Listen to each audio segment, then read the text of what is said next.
Moi, c'est Dr Dolcino, je suis chef de clinique en anesthésie et réanimation en chirurgie cardiaque pédiatrique à l'hôpital Necker.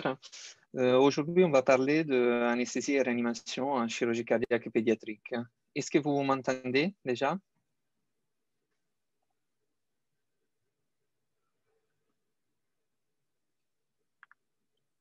Ok, on commence. Alors.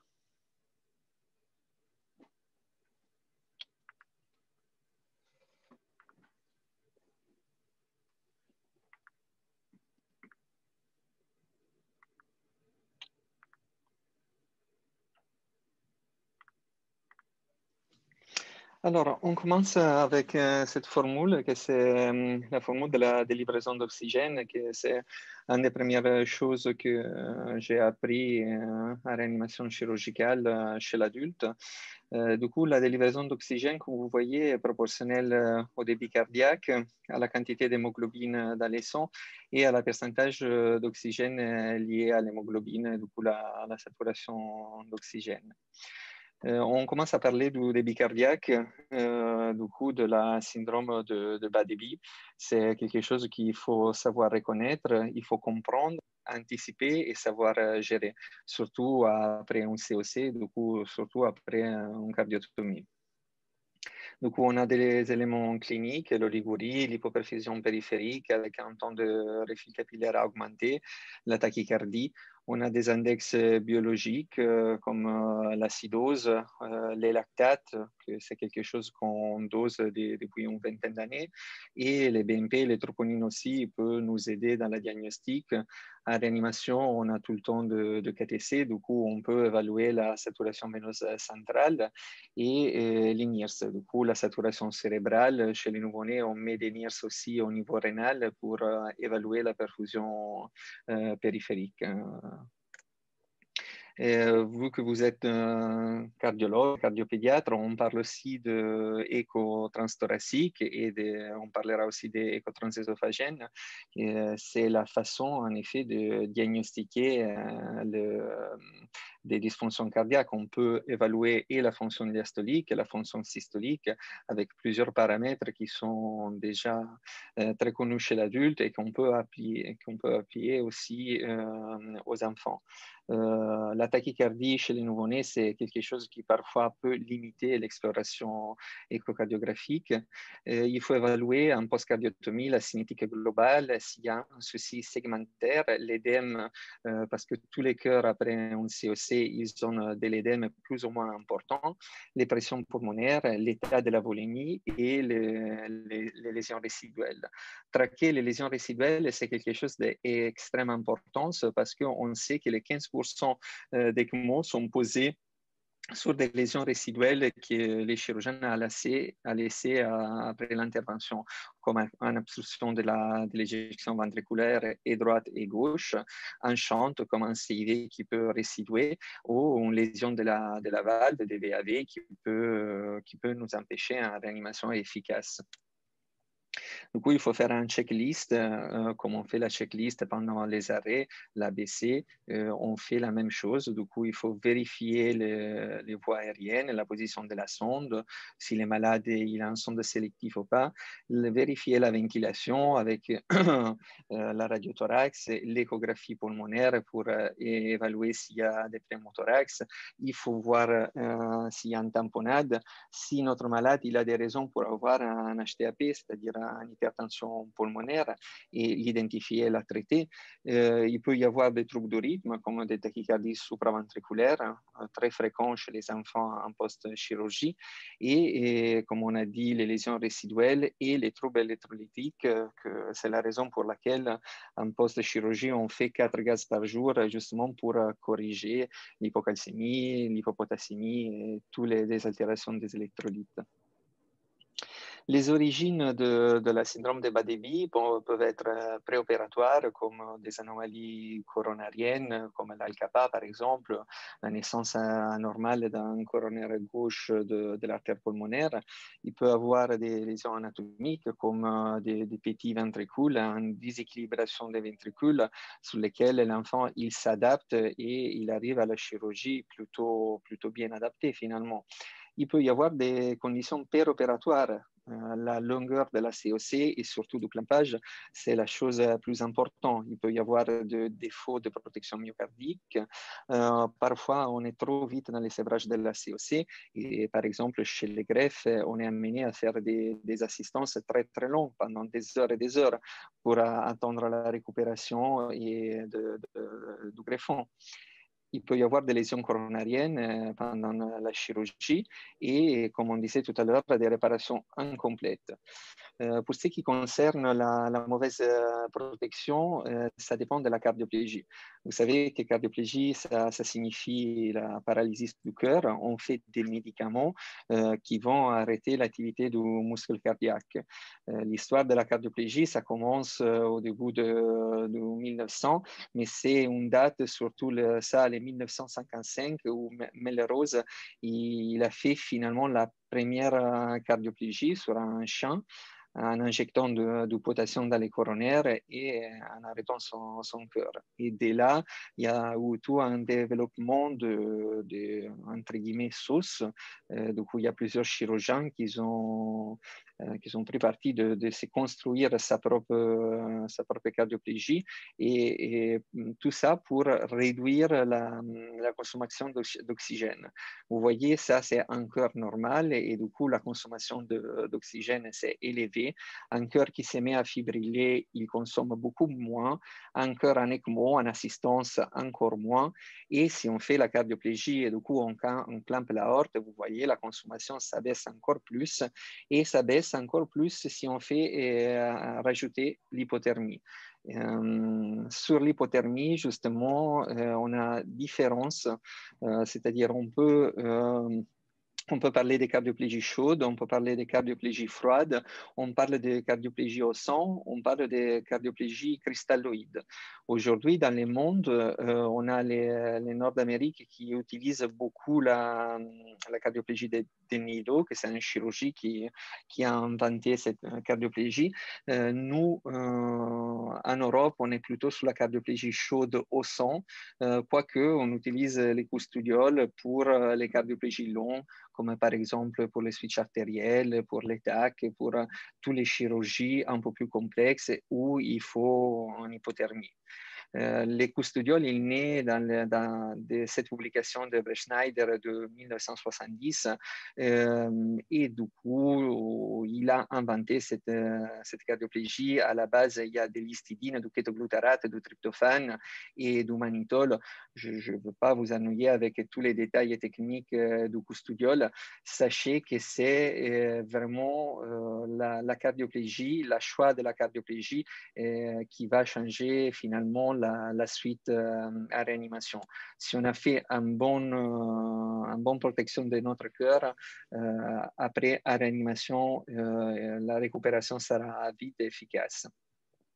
Par contre, à part la cardioplégie, on peut avoir des soucis comme les stanning et l'hibernation qui, si laissés traîner et pas traités, ils peuvent vraiment afficher la sortie de notre malade de réanimation.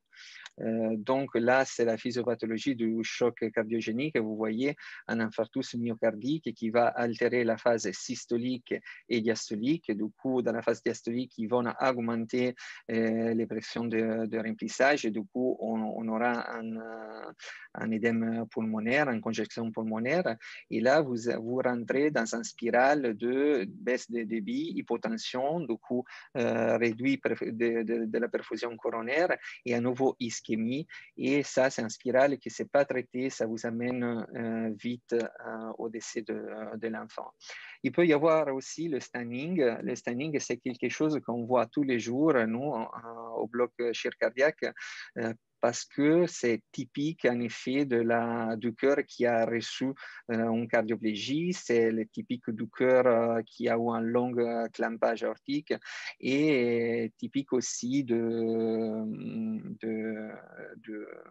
l'angine stable et du coup d'un cœur qui a fait l'habitude à travailler avec de l'oxygène bas. Par contre, l'hibernation, c'est quelque chose qu'on voit chez les enfants, par exemple chez l'Al-Kappa. C'est une partie du myocarde qui va recevoir oxygène désaturé parce que c'est l'oxygène à 70% de désaturation. Et dans le cas de l'Al-Kappa, les deux choses, il peut être en même temps. Vous voyez, l'hibernation due à l'Al-Kappa et les standing dû à la COC, en protection insuffisante.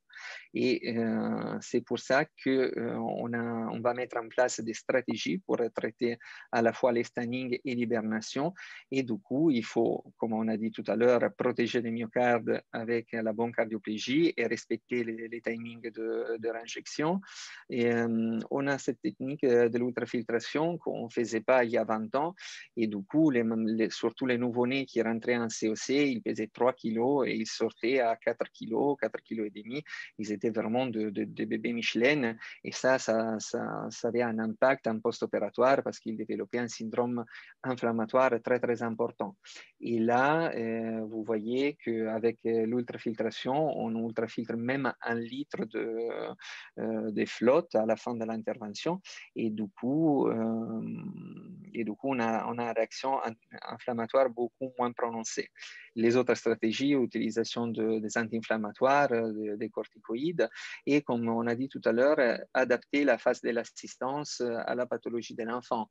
Du coup, en post-clampage pour un TGV, en transposition des gros vaisseaux, on aura une phase d'assistance de 20-30 minutes avant de sévrer la COC. Pour une transplantation, sera, comme on a dit tout à l'heure, de quelques heures. Autre chose qu'on peut faire, c'est d'optimiser la précharge avec la pose de KTC, qu'on a tout le temps en chirurgie cardiaque, mais aussi la pose de KTOG, du coup de petits cathéters transcutanés qu'on va mettre dans l'oreillette gauche et qui nous donnent justement, ils nous font apprécier le remplissage du ventricule gauche. Les supports inotropiques dont on va parler tout à l'heure, l'optimisation de la post-charge avec des vasodilatateurs pulmonaires et systémiques et le traitement de l'édème, du coup diurétique à forte dose. On met même jusqu'à 10 mg kg de Lazélix parfois, et si ce n'est pas suffisant, on a chez les nouveau-nés la dialyse péritonéale et chez les grands, on a quand même la CDVHDF qui peut nous aider dans les cas d'insuffisance rénale post-opératoire. Je vous ai mis cette publication un peu datée qui vous parle justement de fluid overload et de comment la surcharge hydrique va impacter sur l'outcome de nos malades. Comme on a dit tout à l'heure, les bolus des corticoïdes, il y a plusieurs protocoles pour chaque centre. Chez les adultes, c'est quelque chose qu'on a petit à petit abandonné. Chez les nouveau-nés, par contre, c'est quelque chose qu'on fait encore, et quand on ne les fait pas, on voit vraiment de fortes réactions inflammatoires en post-COC. Ça, c'est dû surtout à la différence entre la surface des contacts des tuyaux par rapport à la surface corporelle. Attendez. Donc, on a parlé des corticoïdes, la création d'un CIA, l'ANCIA des décharges, ça peut nous aider à décharger la partie droite du cœur. On paye les prix d'un petit désaturation, mais on évite d'amener un enfant en décompensation droite en immédiat post-opératoire. Cette technique du BEX que vous voyez, c'est quelque chose qu'en Necker, on utilise très souvent chez les nouveau-nés. C'est finalement la fermeture sternale décalée, parfois de 48 heures, parfois de 3 jours. On a eu des enfants qui restent même une semaine avec les thorax écartés pour instabilité hémodynamique. Et du coup, on ferme les thorax de façon décalée. Et on a c'est pas vraiment une complication du bloc opératoire, c'est vraiment un choix chirurgical et anesthésiologique pour mieux gérer la réanimation. Et si ce n'est pas suffisant, on va vers l'assistance mécanique, du coup l'ECMO dont on va parler dans la prochaine présentation. Et il faut optimiser les débits cardiaques avec les inotropes et du coup optimiser la livraison tissulaire d'oxygène. L'utilisation des inotropes, il n'y a pas de consensus sur comment traiter le syndrome de bas débit chez les enfants. On sait, on utilise pas mal des publications des adultes et on les adapte à nos nécessités, mais il n'y a pas vraiment d'études randomisées.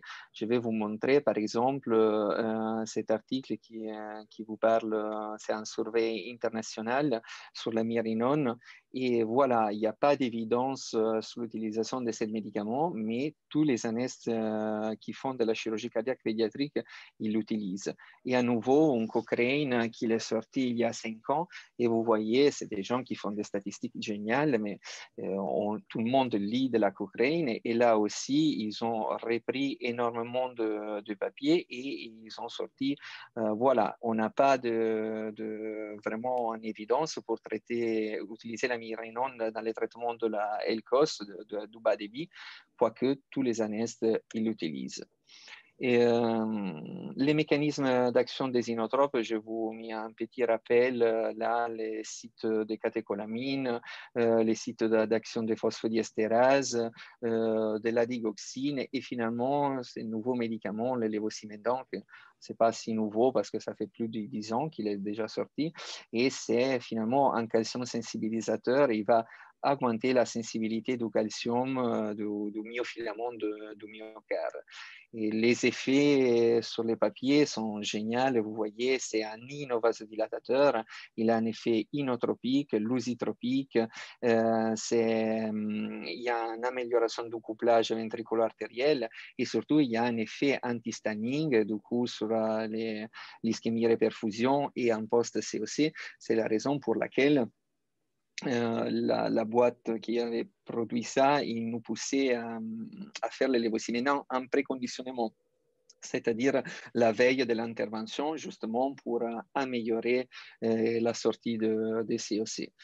Il y a énormément de papiers qui sont sortis sur les lévosimédans, utilisation chez les vieux, chez les adultes et même en pédiatrie. Là aussi, il y a certaines évidences.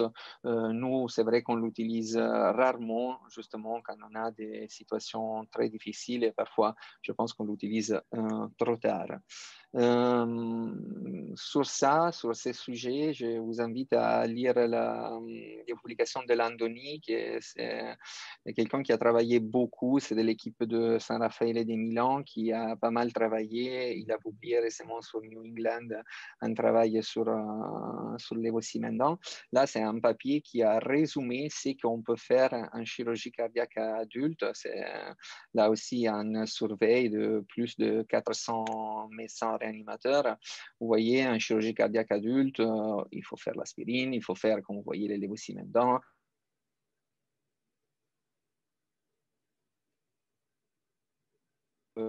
IABP, c'est-à-dire les ballons de contre-pulsion, que si vous allez voir dans la bibliographie internationale, sur les guidelines européennes, c'est quelque chose de très bizarre, on peut dire, parce que moi, j'ai commencé à faire cette spécialisation dans les 2008 et on mettait des ballons de contre-pulsion tout le monde qui avait une décompensation cardiaque, un choc cardiogénique, voilà. Et il était en recommandation évident. 2012, mais les niveaux, c'était quand même un niveau C. Vous voyez, 2012, ils vous disent il peut être considéré et on est arrivé dans les dernières de 2014 qui vous disent absolument pas, il ne faut pas les mettre de façon routinière. Il peut être considéré seulement en post-cathétérisme, en post-réperfusion coronarienne. Il y a encore une indication, mais c'est quelque chose que surtout les collègues de la Pitié, ils pensent que finira un peu dans les musées de la réanimation chirurgicale. On passe du coup au deuxième sujet, c'est-à-dire la ventilation. Comment on peut améliorer et optimiser la saturation d'oxygène, bien sûr avec la ventilation invasive, non invasive, mais en gros, c'est que c'est important de se rappeler, c'est qu'en ventilation spontanée, au repos, l'air ne circule pas dans les alvéoles. Du coup, les pressions alvéolaires sont les mêmes de la pression atmosphérique. Quand on a la phase inspiratoire, on a une dépression au niveau de la cage thoracique et du coup, les pressions de remplissage de l'auricule droite, ils vont dépendre finalement de la dépression qu'on a au niveau thoracique. Et vous voyez qu'en ventilation spontanée, l'inspiration, on a une diminution de la pression pleurale, du coup les pressions intrathoraciques s'abaissent et s'abaissent aussi les pressions de remplissage dans l'OD. On a une augmentation de la pression intra-abdominale, une augmentation du retour veineux et du coup forcément on a une augmentation du débit.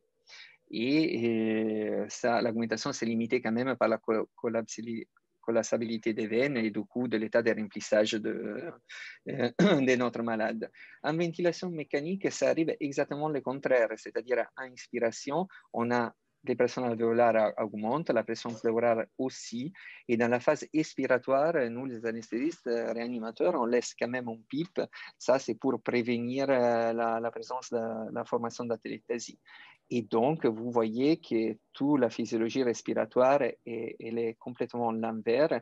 Et du coup, en inspiration, on a une augmentation des POD, une diminution du retour veineux, on a une diminution de la précharge du ventricule droit et surtout, on a une augmentation du post-charge du VD. Du coup, la précharge est diminuée, la post-charge est augmentée et du coup, forcément, en phase inspiratoire, les débits cardiaques diminuent. Et donc, et ça, c'est beaucoup plus évident quand le malade est vide, du coup, quand il a un état de remplissage bas. Là, pour rappel, à nouveau, un petit schéma pour vous rappeler qu'est-ce que ça arrive là dans la phase inspiratoire et là dans la phase expiratoire. Qu'est-ce qu'on cherche, nous, les anesthésistes, quand on intube un malade?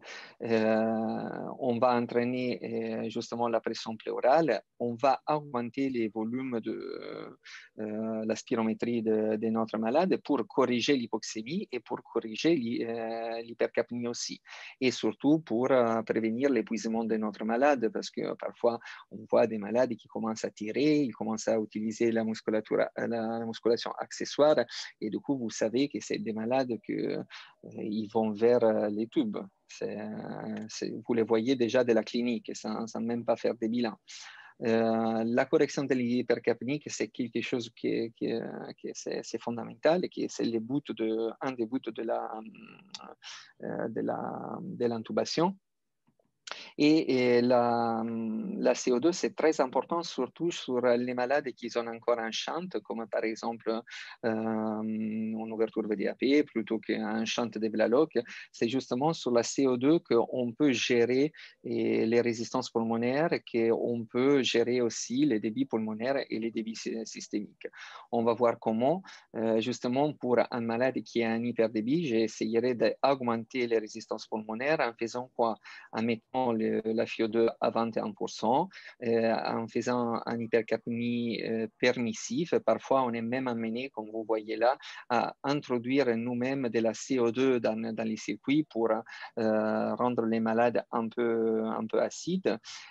Il faut augmenter la viscosité sanguine justement pour empêcher aux chantes de débiter dans les poumons et du coup pour les faire débiter plus en systémique.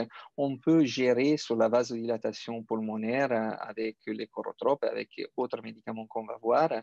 Et, les inotropes, honnêtement, l'adrénaline, c'est un médicament qui va faire encore plus débiter dans les poumons. Du coup, si on a de l'adrénaline, il faudrait la baisser. En tout cas, vous voyez tous les traitements qu'on peut mettre en place, la ventilation mécanique, un PEP élevé et un hypercapnique, ça peut nous aider pour gérer l'hyperdébit pulmonaire. Ça, c'est parce que si on laisse un malade traîner en hyperdébit, c'est un malade qui va avoir avoir un hypodébit systémique.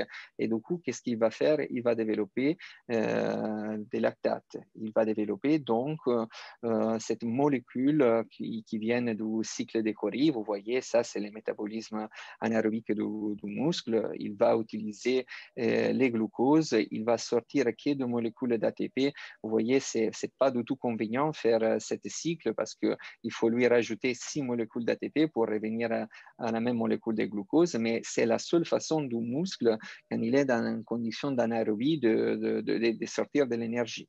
Et du coup, nous, on a commencé depuis, comme on disait, une vingtaine d'années, à doser les lactates, cette molécule qui va finalement conduire notre réanimation dans notre garde.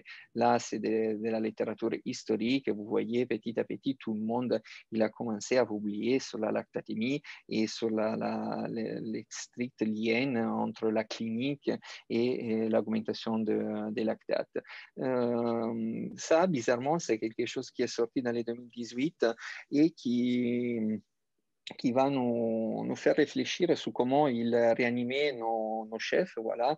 Les gens qui ont commencé à faire la réanimation il y a 30 ans, ils n'avaient pas de lactate et du coup, leur gestion de la réanimation, c'était avec les base excess.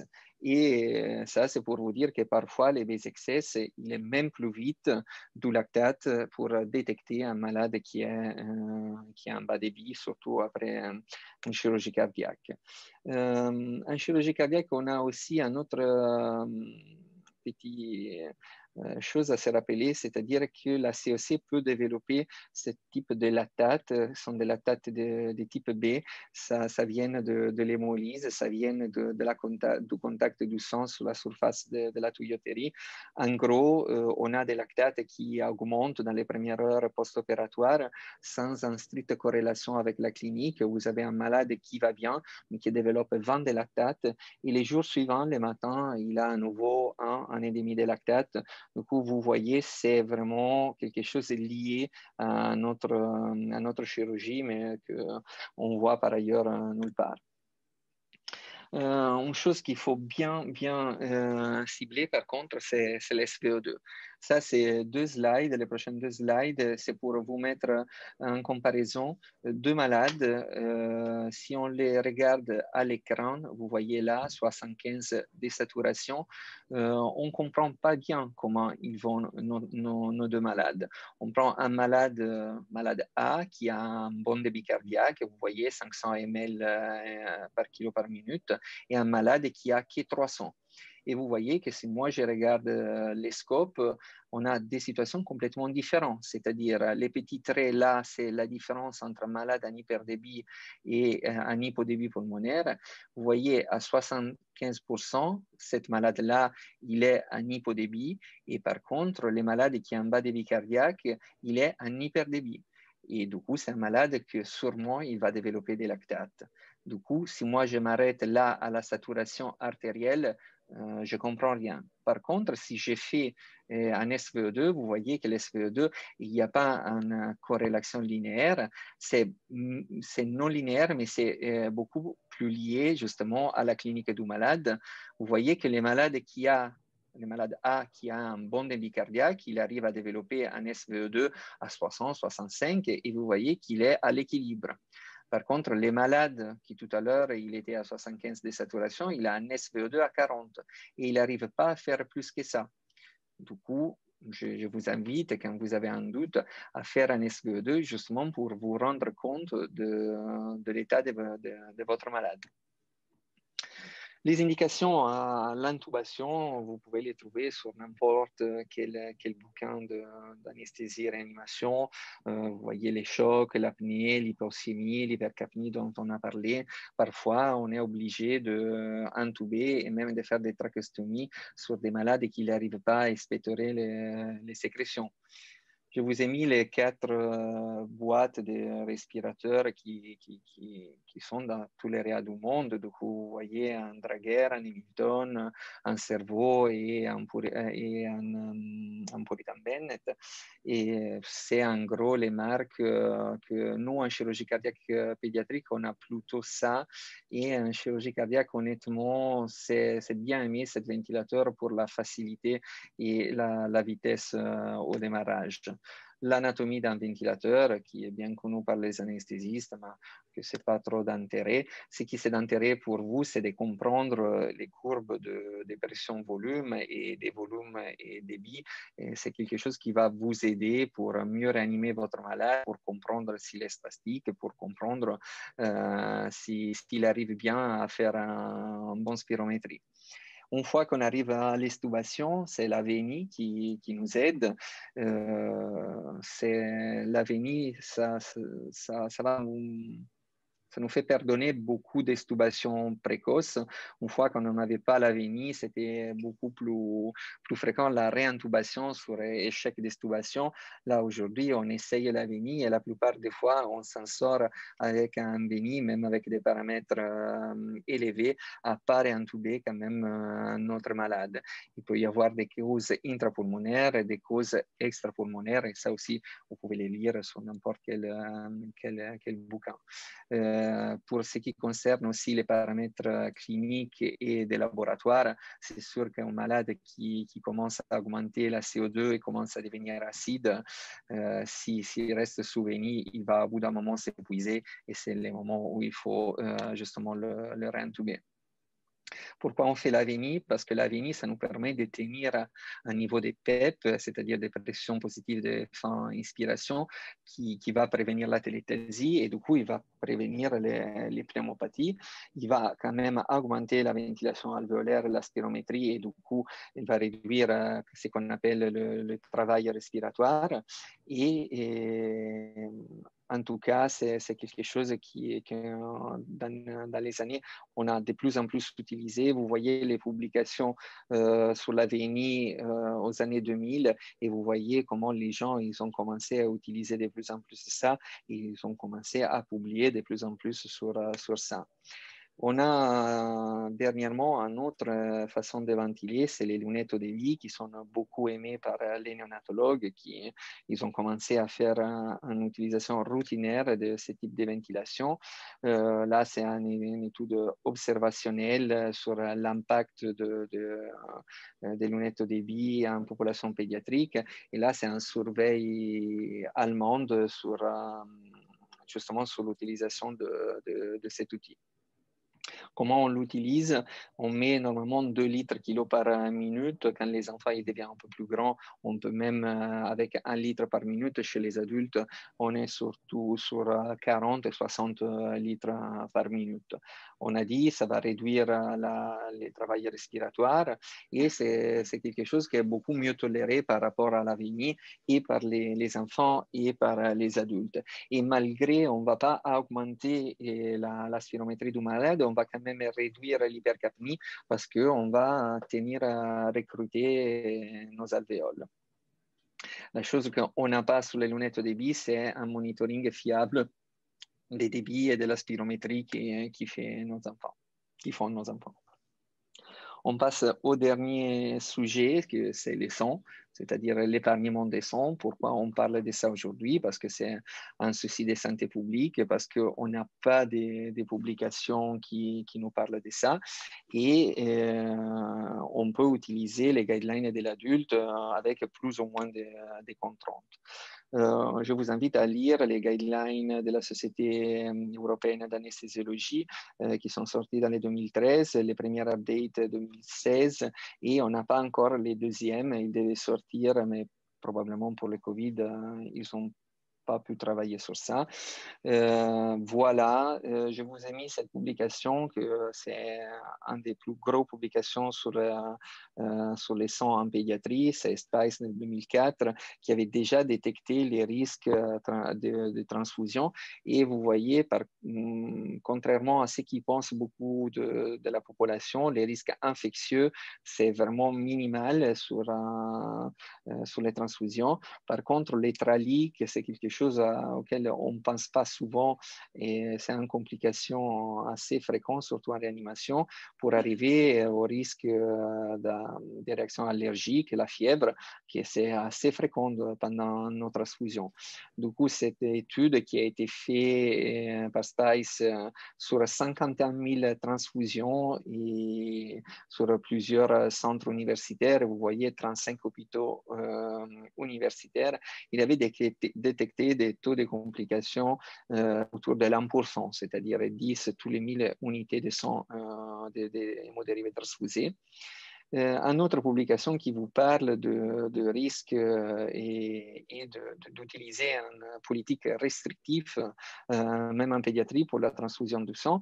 Il vous parle des risques, vous voyez, les risques infectieux, c'est comme la probabilité de tomber, d'avoir un accident d'avion. Par contre, les TRALI, le Transfusion-Related Acute Lung Injury, c'est quelque chose d'un peu plus fréquent et la fluid overload et la fièvre, c'est quelque chose qui arrive en sourçant, c'est-à-dire il arrive assez fréquemment. Et là, c'est les papiers qui parlent de cette complication, les TRALI chez les enfants de la réanimation. Ils ont vu que les malades plus graves, c'est-à-dire celui qui avait un prime score plus élevé, ils avaient justement une probabilité plus élevée, mais qu'en totalité, vous voyez, presque les 7% des malades de réanimation qui étaient transfusés, ils développaient un TRALI. Du coup, surtout chez nous, en chirurgie cardiaque, quand on a un surcharge à la radio et on n'a pas de causes infectieuses, honnêtement, il faudrait penser plus souvent à cette complication. Et ça ne dépend pas de la quantité d'hémodérivés transfusés. C'est vraiment une réaction immunologique. Même un demi-culot de plasma peut développer cette complication que, comme on a dit justement, elle est liée surtout à la transfusion du plasma. Et les recommandations des guidelines qui vous disent utiliser du plasma mâle et pas de femmes, justement pour réduire les complications immunogènes de la transfusion de plasma.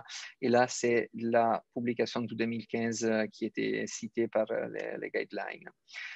Du coup, pour épargner le sang chez nos malades, on peut utiliser des techniques préopératoires, et post-opératoires. Il peut être des techniques mécaniques, pharmacologiques. On va les analyser. Du coup, on peut augmenter la masse sanguine avec les fers et l'érythropoïétine. Ça, c'est quelque chose qu'on fait justement quand on a un délai avant de l'opération assez important. Mais vu qu'on voit la plupart des malades une semaine avant l'intervention, c'est quelque chose qu'on utilise très rarement. La supplémentation des fers, il faut la faire dans une ambiance hospitalier parce qu'il peut y avoir des altérations à l'ECG. Et déjà, Durandi, un génie de l'anesthésie et réanimation chirurgicale pédiatrique, avait détecté que les vénofères a augmenté la ferritine et les réticulocytes, même en post-chirurgie.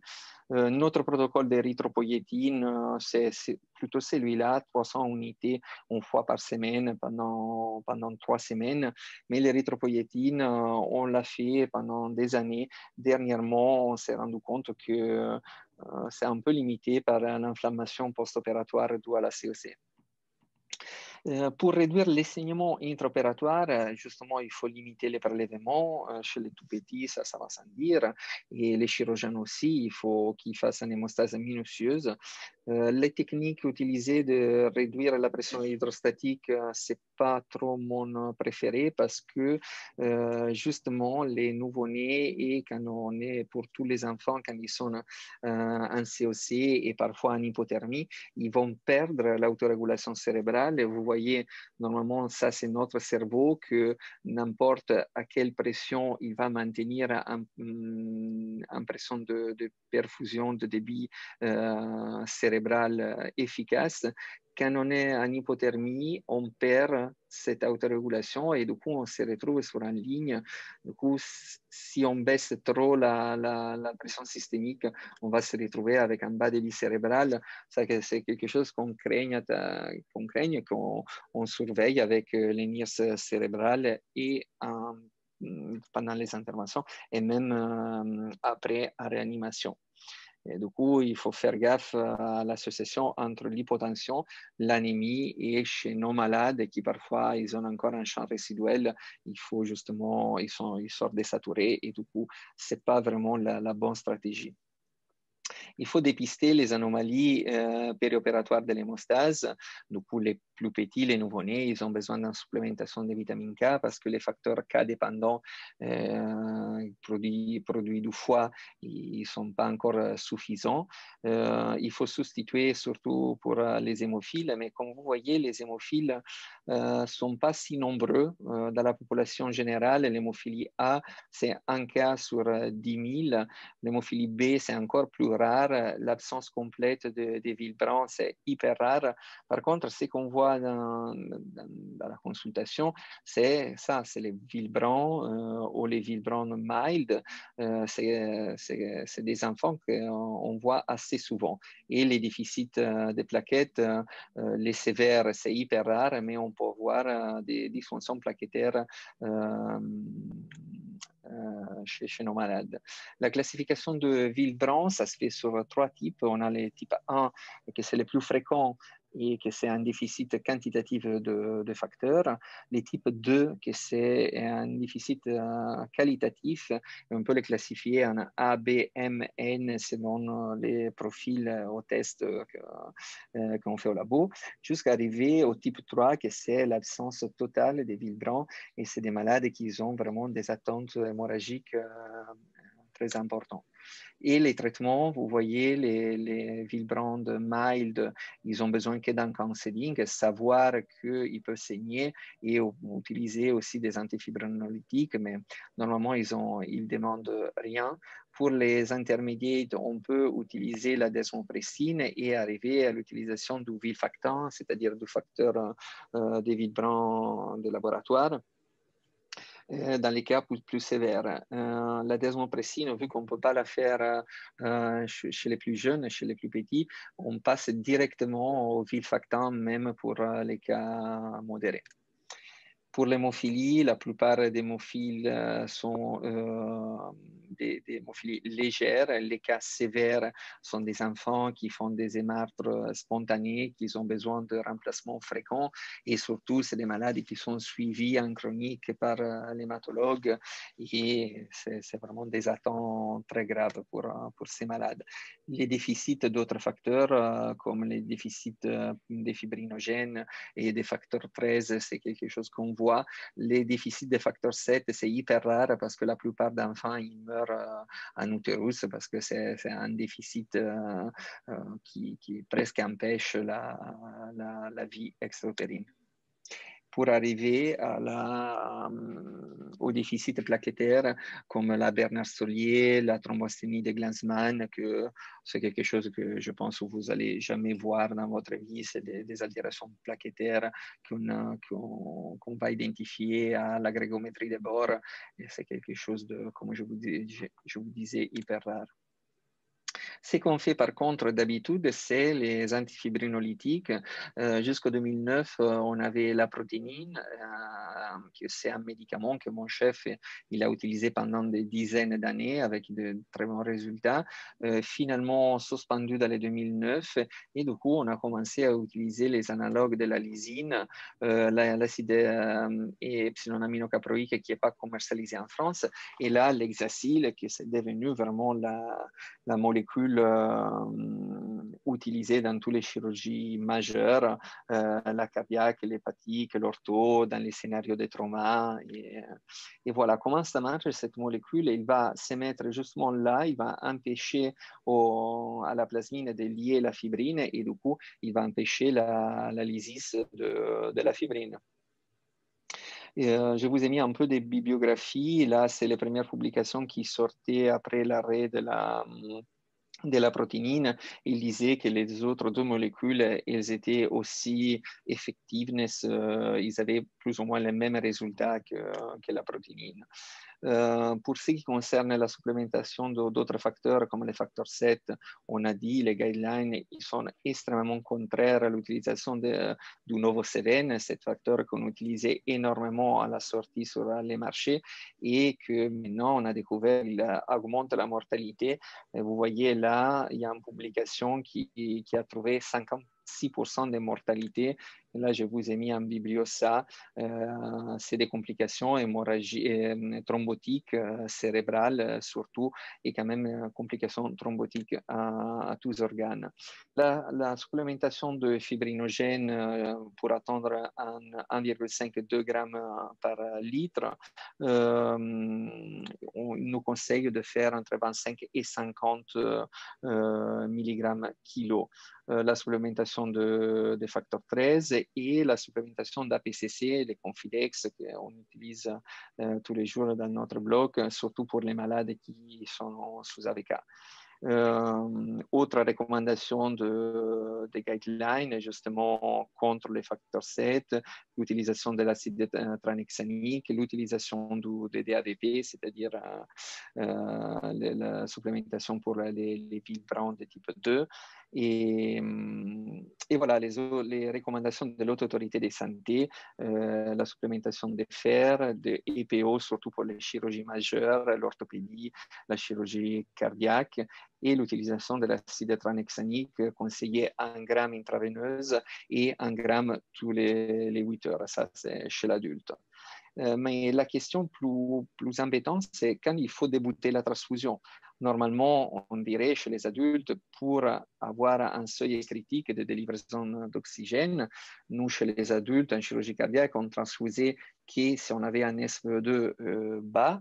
Chez les enfants, qu'est-ce qu'on a fait? On a fait une enquête postale au groupe francophone de réanimation et urgence pédiatrique et on lui a demandé quand vous faites la transfusion. Vous voyez que pour la bronchiolite, il tolérait une hémoglobine à 7-8.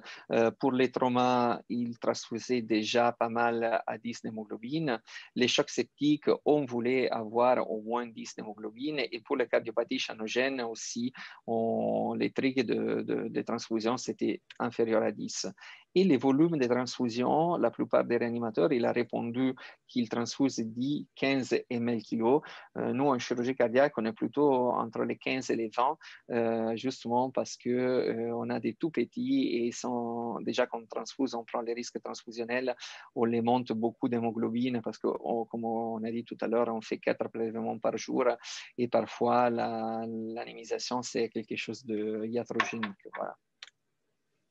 Là, c'est la grande publication du New England, transfusion restrictive au libéral, et ils vous disent que vous devez tolérer 7 grammes d'hémoglobine s'il n'y a pas d'autres comorbidités. Vous voyez, il n'y a pas de P significatif, et c'est aussi les recommandations de l'Haute Autorité de Santé qui vous disent, chez les malades qui n'ont pas d'autres comorbidités, voilà, 7 d'hémoglobine, sauf les cardiopathies chanogènes 12 et les malades sous ECMO 10.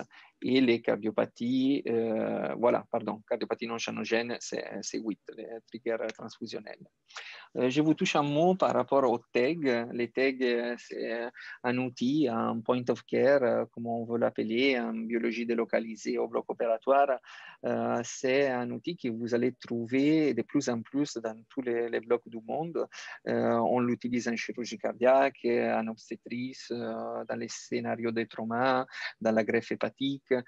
ça nous aide parce que c'est un test qu'on fait sur sang entier et pas sous plasma, pauvre en plaquettes, riche en plaquettes. C'est un test sur sang entier qu'on met dans un cuvette et on a déjà des résultats au bout d'un quart d'heure.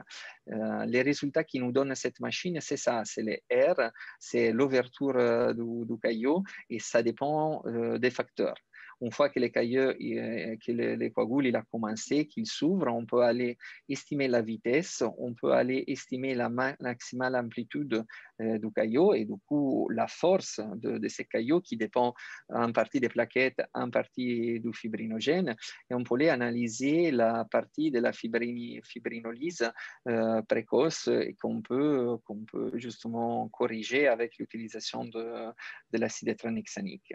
Et donc, vous voyez là un TEG normal avec un R court, une amplitude suffisante qui se maintient. Là, c'est un malade qui a à bord probablement de l'héparine ou quand même qui est anticoagulé. Vous voyez que l'air, ça se prolonge, mais que finalement, les plaquettes et les fibrinogènes, ils font leur boulot pour faire les caillots. Là, c'est un malade, par contre, qui probablement il a de l'aspégique à bord, qu'il n'arrive pas à développer un MA comme il faut. Là, c'est un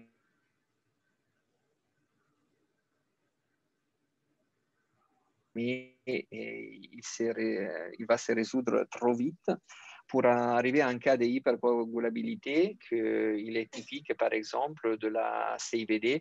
Vous voyez, CIVD stage 1, et pour arriver à un CIVD avec une phase de hypocoagulabilité stable. Les Rotem, c'est plus ou moins la même machine. Il y a 4 chenelles qui nous donnent la phase intrinsèque, extrinsèque, la phase de fibri, la phase de la fibrinolyse précoce. Du coup, c'est des machines tout à fait superposables. On va parler aussi d'autotransfusion péropératoire avec plusieurs outils, le cell-saving au bloc opératoire, l'orthopathe en post-opératoire. On a des systèmes de récupération en continu sur les premières 24 à 48 heures post-opératoire et les recommandations des guidelines qui vous disent qu'il faut utiliser ça. La chirurgie sale abdominale, ce n'est pas une contre-indication à l'utilisation de la récupération et même pas le cas de cancer, c'est pas une contre-indication à la récupération intraopératoire. Et là, à nouveau, les recommandations de l'autorité de santé pour la récupération.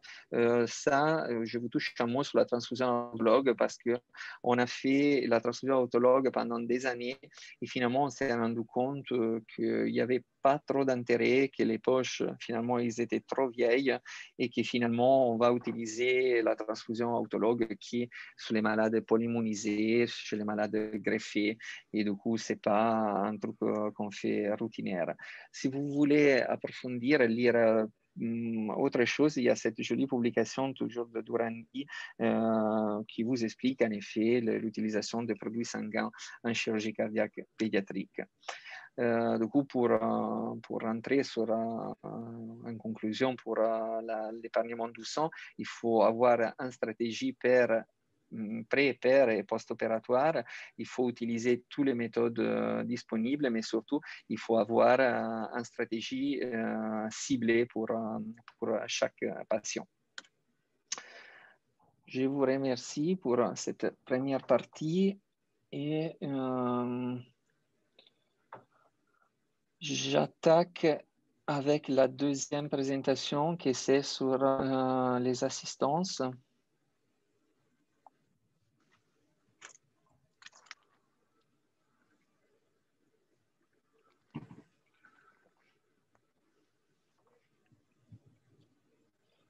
Alors, avant de ça, je voulais voir s'il y avait des questions.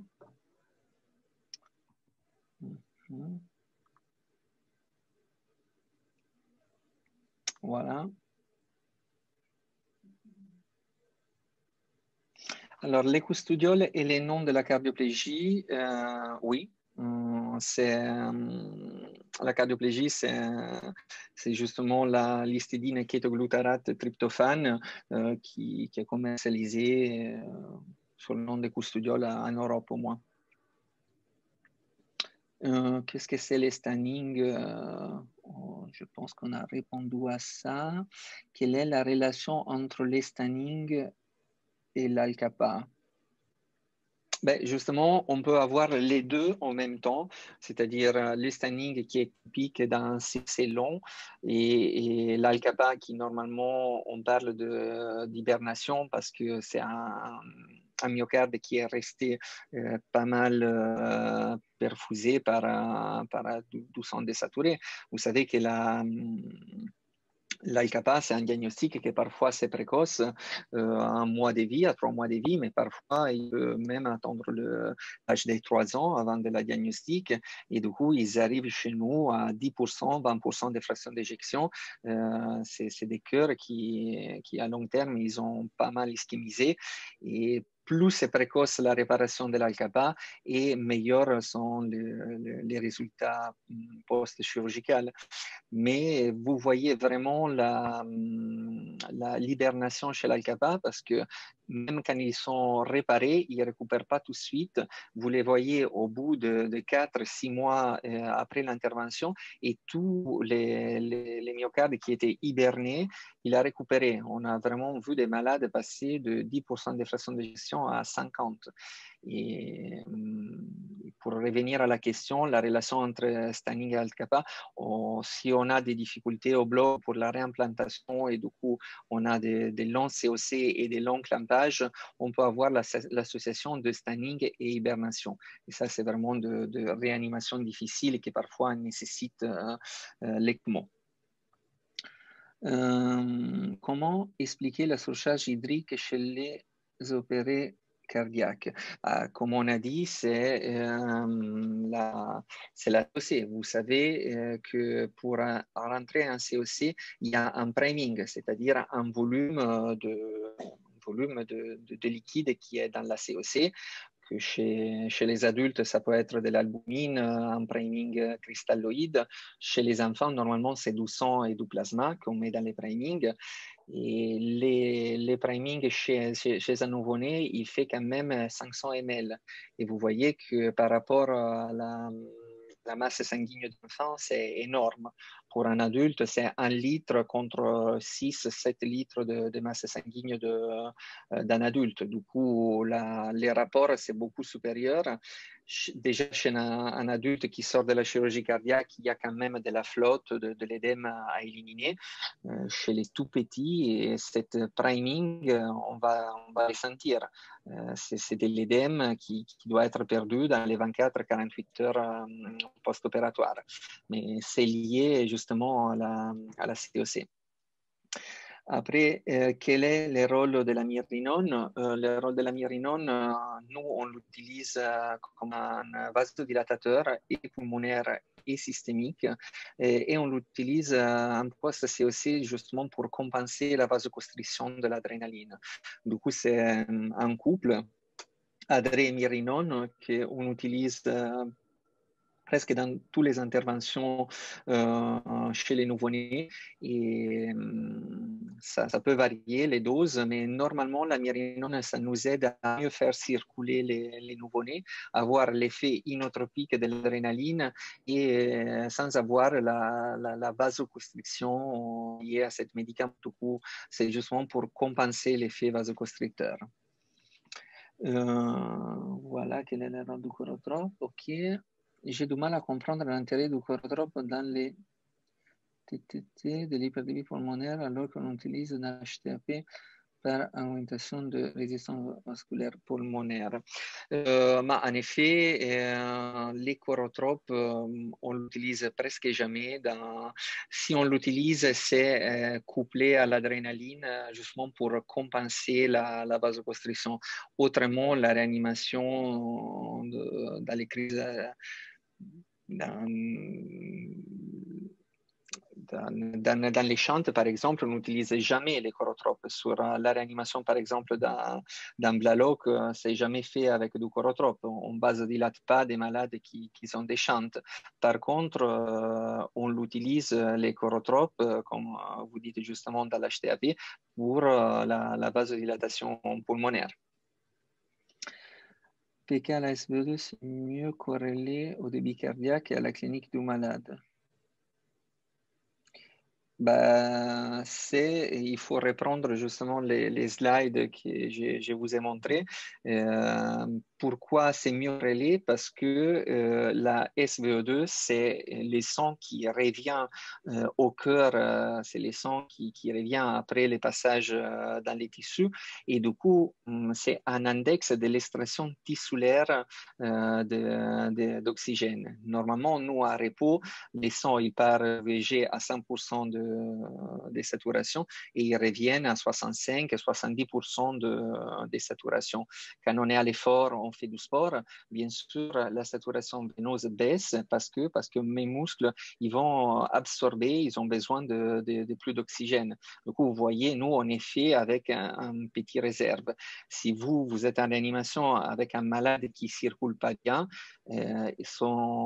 qui circule lentement et il a un bas débit cardiaque, c'est sûr que les tissus ils vont extraire beaucoup plus d'oxygène et les réflexes que vous voyez sur la SVO2, c'est que les malades il est à 50%, 45%. C'est parce que ces tissus ils ont extrait beaucoup plus d'oxygène et du coup il faut faire quelque chose. Donc si on reprend la formule, il faut augmenter les débits cardiaques, il faut essayer de ventiler mieux mes malades et surtout il faut transfuser parce que c'est aussi de l'hémoglobine qui va transporter l'oxygène qui dépend de la délivraison d'oxygène au niveau tissulaire. Pouvez-vous nous donner un exemple rapide de comment voir qu'un patient est spastique uniquement avec les courbes d'Espiro, s'il vous plaît? Oui, par exemple, sur la courbe pression débit, vous voyez dans la phase expiratoire, au lieu de faire un bon boucle, il y a un petit nez, c'est-à-dire une petite restriction. Et ça, c'est un exemple typique des spasmes expiratoires des malades.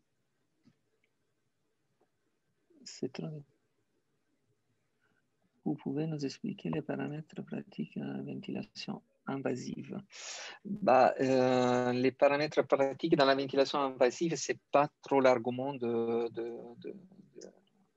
cette présentation. En effet, c'est quelque chose que normalement on peut apprendre dans n'importe quel bouquin de ventilation invasive. Alors, on passe aux assistances. Donc, pourquoi on parle d'assistance? Parce que c'est à nouveau un souci de santé publique, parce que les malades qui meurent dans notre réanimation assistée en attendant un cœur, c'est hyper élevé.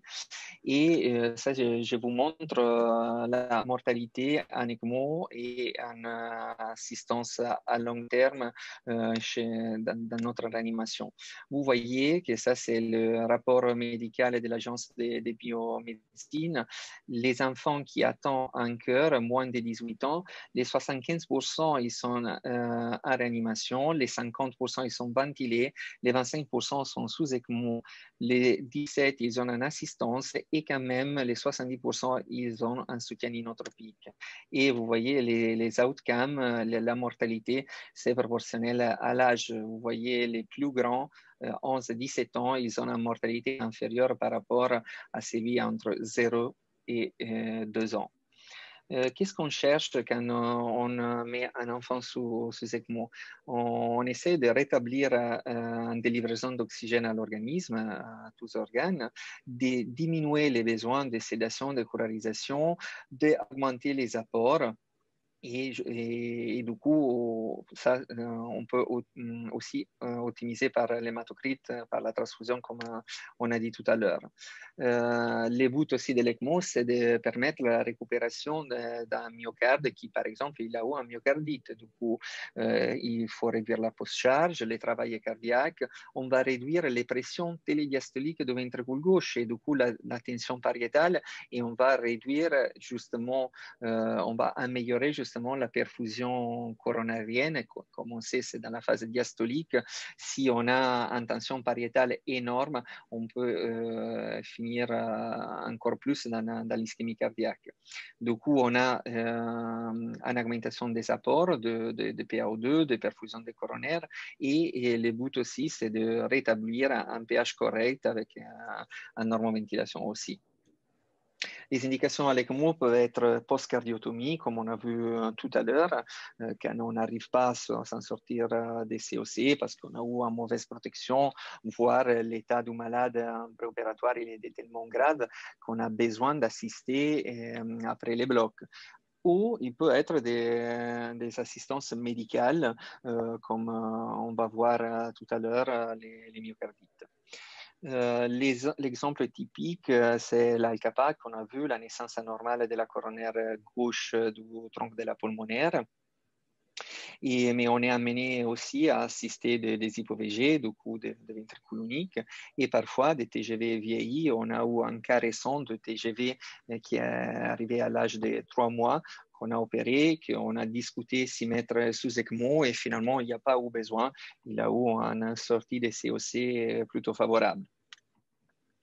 En post-cardiotomie, on peut avoir cette dysfonction qui est, comme on a dit tout à l'heure, liée au clampage trop long, à une mauvaise protection.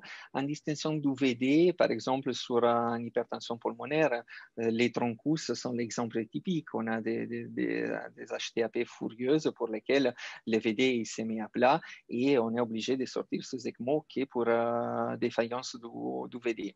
Ou voir des lésions résiduelles et du coup, avant de sortir un malade en réanimation, il faut passer, si on n'arrive pas à détecter, à faire un diagnostic à l'écho, il faut faire un diagnostic par cathétérisme. Et l'indication typique en post-transplantation, il y a des centres adultes qui, à la pose des COC, s'il voit que le greffon il est moyenne, il pose directement un ECMO, il sort en réanimation et ils vont réanimer comme ça pendant 24-48 heures, le temps de la récupération. Nous, en pédiatrie, on est plutôt amené à rester au bloc opératoire. On reste même 3-4 heures en COC, en assistance. On attend la récupération du cœur, surtout du VD. Et si finalement les résistances pulmonaires sont trop élevées et les VD ne récupèrent pas, c'est là justement qu'on pose l'ECMO et on sort en réanimation.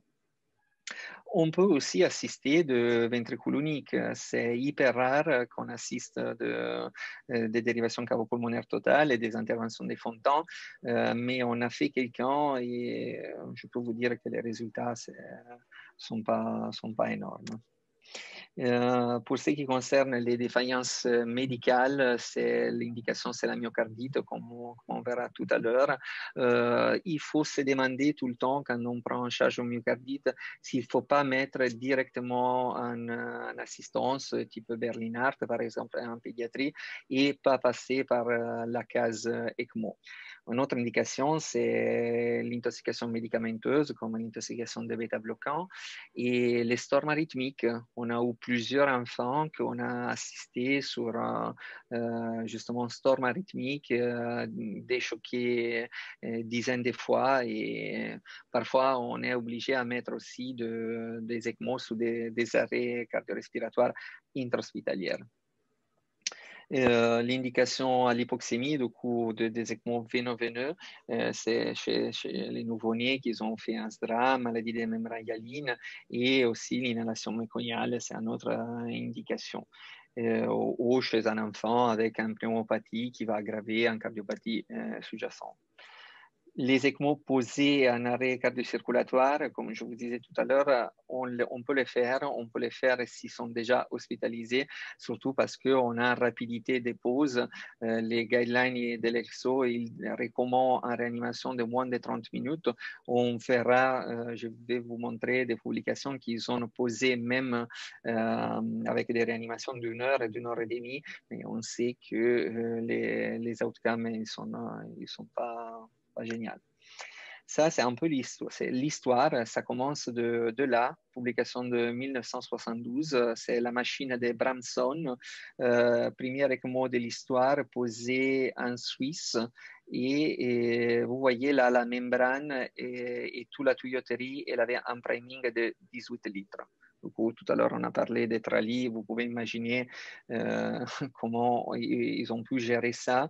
Et en tout cas, le patient, il n'est pas mort branché à la membrane, il est mort quelques mois après, mais il était sorti de l'assistance. Du coup, dès là, on passe l'évolution, les gens qui ont travaillé et que la première édition de Red Book, que c'est la Bible un peu de l'ECMO. Et on arrive aujourd'hui à cette machine, le CardioHelp, que c'est, comme vous voyez, extrêmement compact, on peut faire assistance, les transporter en avion, en hélicoptère. C'est vraiment, ça a été dans 50 ans une évolution formidable. Les projets justement thérapeutiques, parfois c'est un pont vers la récupération, comme on a dit, parfois c'est un pont vers une autre assistance à long terme, vers finalement une transplantation. Ce qu'on fait parfois, c'est un bridge to nowhere parce qu'on n'a pas encore la diagnostic et du coup, on met un ECMO pour pouvoir réfléchir et se donner du temps. Justement, ce qu'on voudrait, c'est avoir un pont vers la récupération et la guérison du malade, mais parfois, c'est un pont vers tout ce qui nous semble raisonnable. Et finalement, au bout de quelques semaines d'assistance, on voit qu'on n'a pas de récupération et on a une insuffisance multi-organe. Il faut accepter l'échec. Voilà, ce n'est pas un miracle, c'est l'ECMO et c'est une route très difficile et pour tous nous, tous les personnels qui s'occupent d'assistance. Ce qu'il faut se demander quand on a une attente aiguë et du coup un choc cardiogénique aigu, c'est cette petite question bien résumée par cette publication. Vous voyez, c'est quoi l'étiologie de ma décompensation? Il existe une durée pour la récupération. Est-ce que je peux aider le remodeling de mon ventricule avec la thérapie médicale, l'IOC, les bêta-bloquants? Est-ce qu'on a une possibilité de mettre un décharge en plus de mon ventricule et juste pour arriver à la récupération de mon ventricule gauche. Dans cette présentation, justement, je vais vous parler d'ECMO veineux artériel. L'ECMO veineuse, il a toute autre indication. Du coup, c'est surtout les draps. Aujourd'hui, on parle tout le temps de Covid. C'est l'indication, c'est évident. C'est dont on parlera aujourd'hui et toutes les publications, on traitera d'ECMO veineux artériel.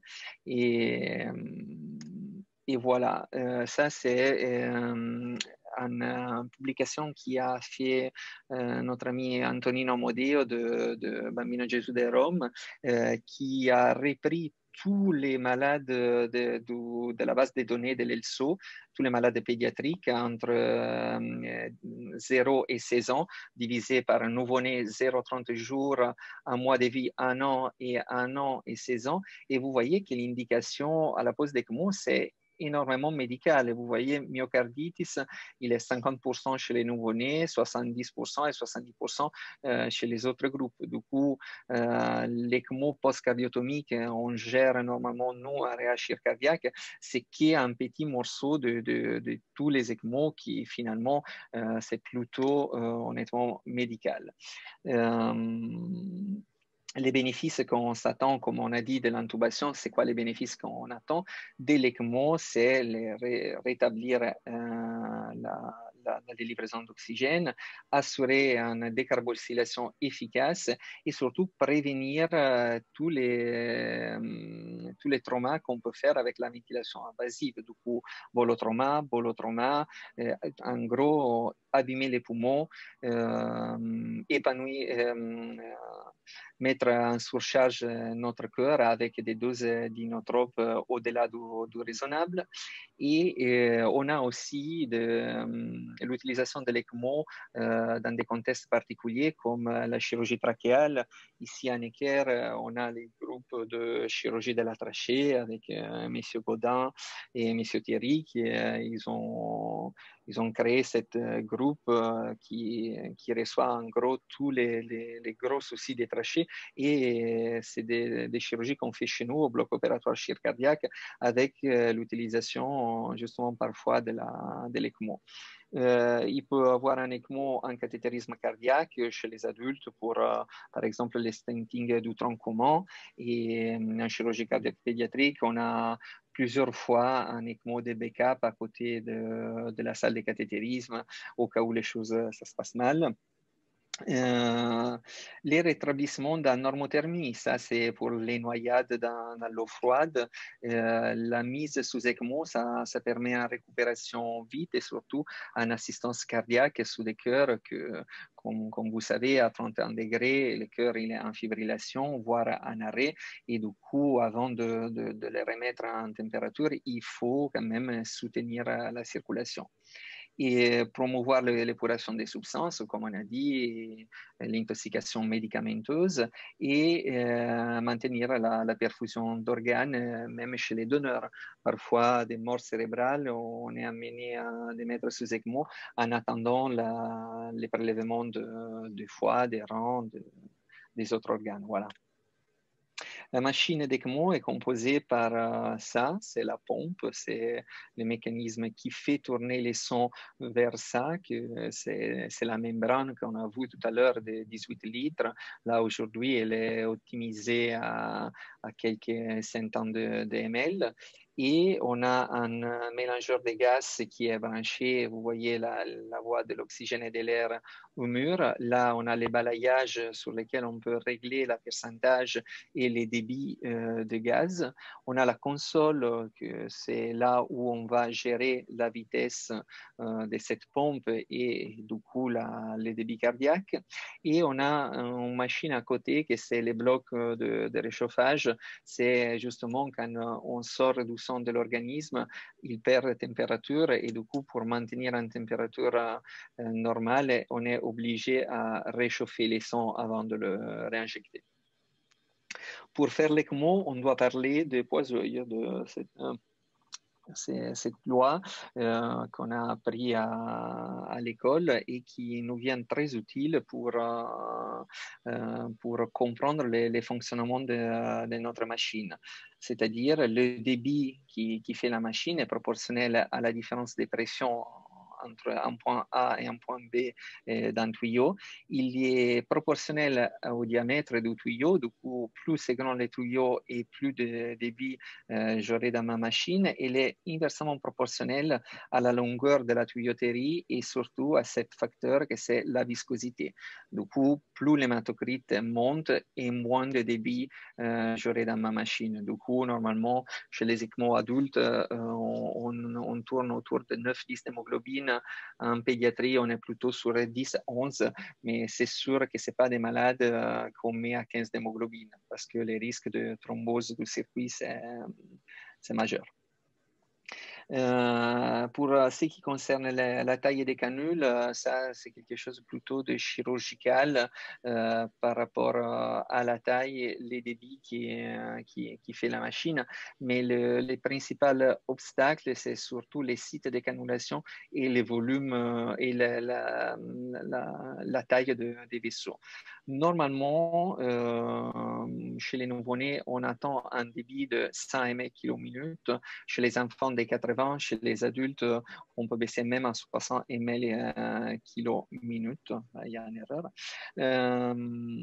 Et c'est des pompes centrifuges. Voilà, il y a différentes boîtes qui ont des pompes à lévitation, des champs magnétiques, il y a des pompes à composants mécaniques.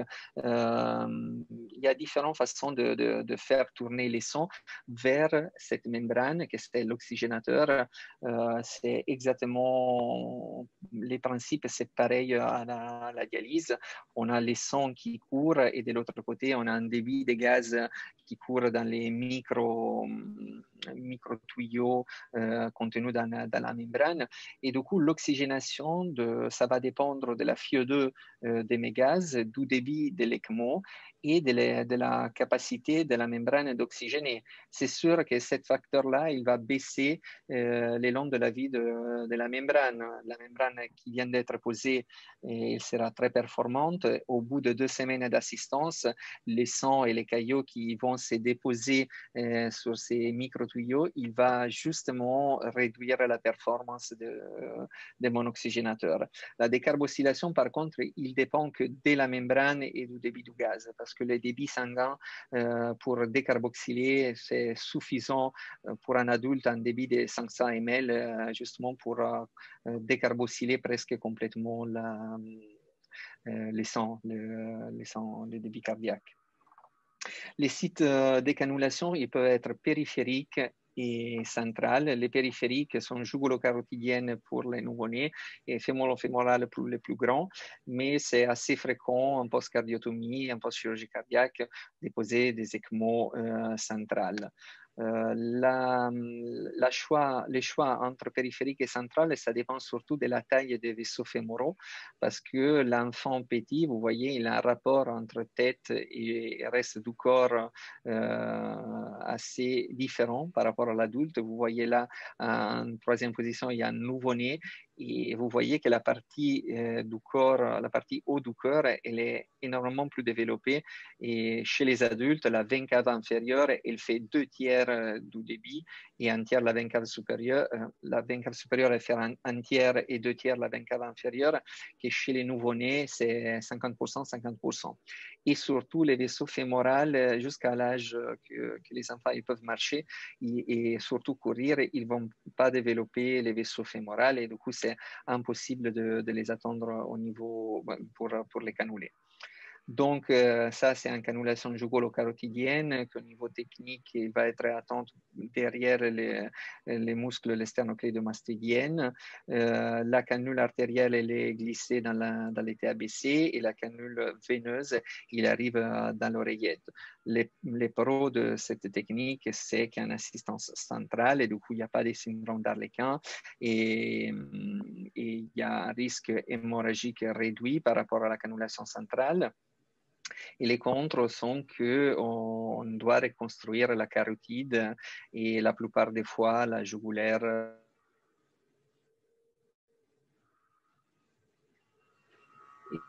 Et cette technique, elle est indiquée et pour les patients post-opératoires. Vous voyez là un ECMO posé sur un enfant qui a un BEX, c'est-à-dire qui a un thorax écarté. Vous voyez là l'écarteur qui tient les deux parties du sternum écartées.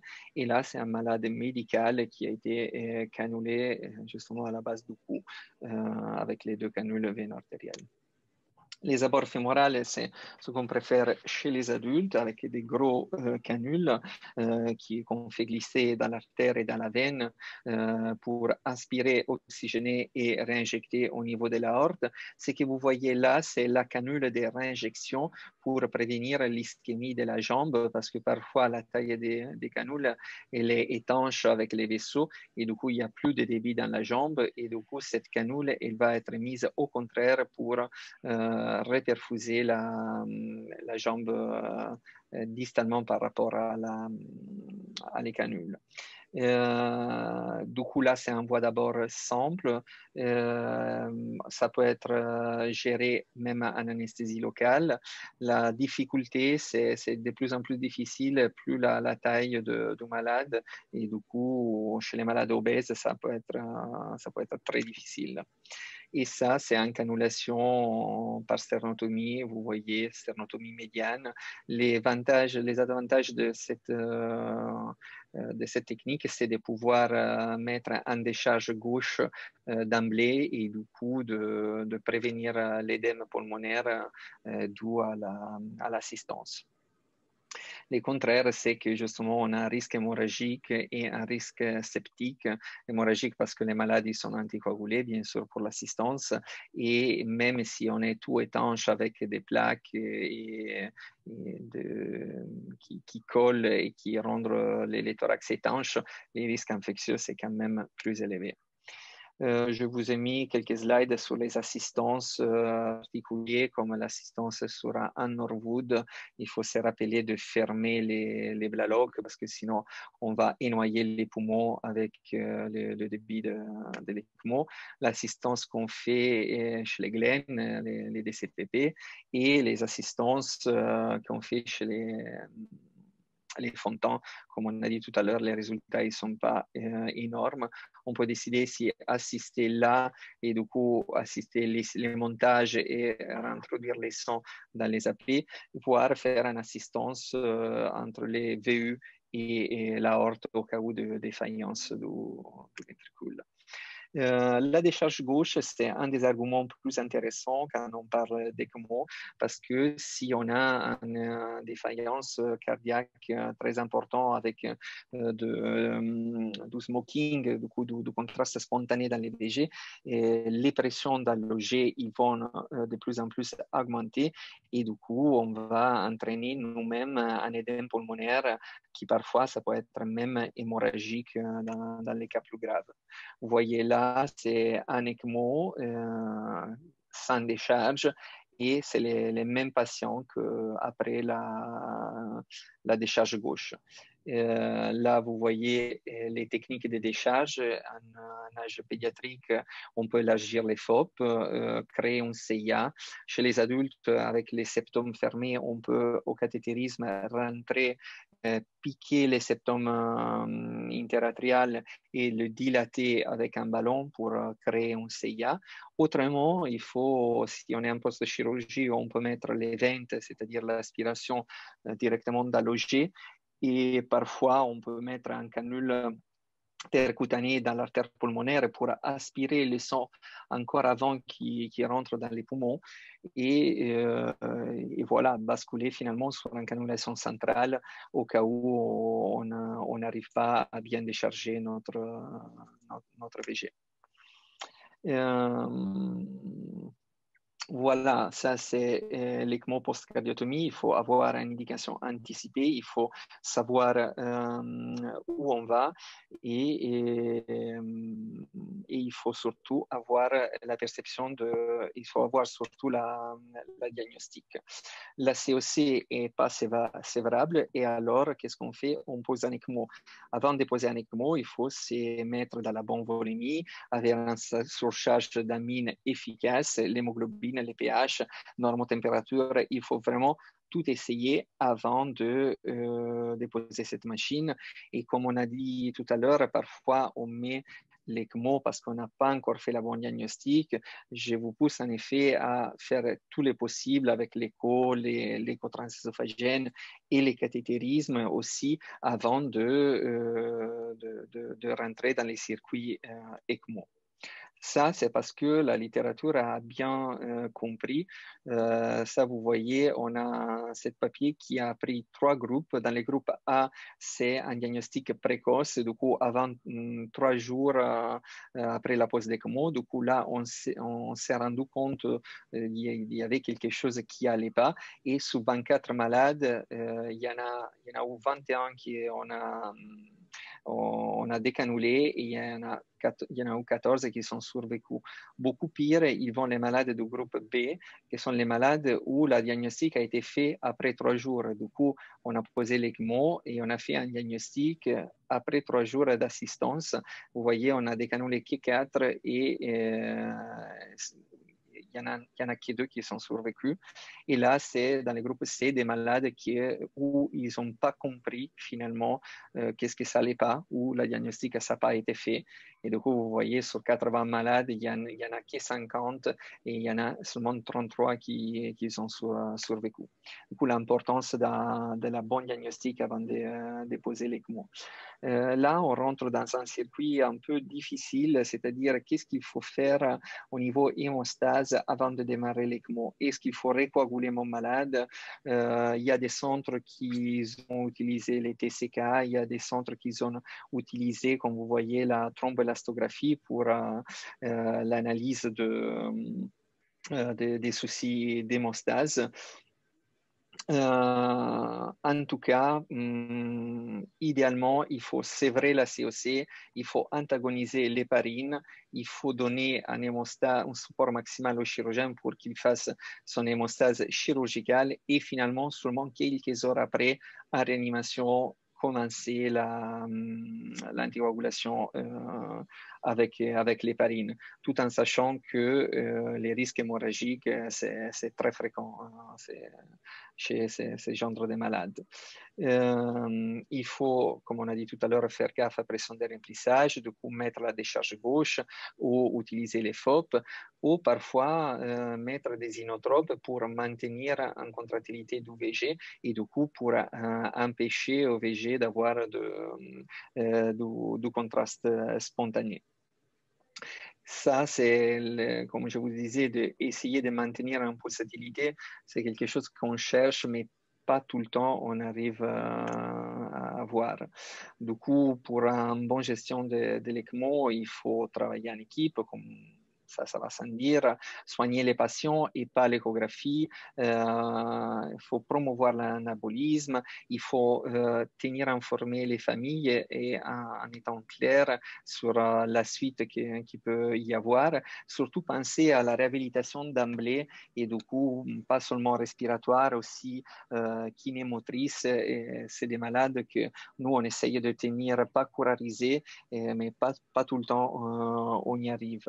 Et ce qu'il ne faut pas faire, comme on a dit, c'est pas épuiser pharmacologiquement le cœur. Du coup, on essaye avec des inotropes de maintenir un minimum de contractilité sur la courbe de pression, mais il ne faut pas trop forcer ça.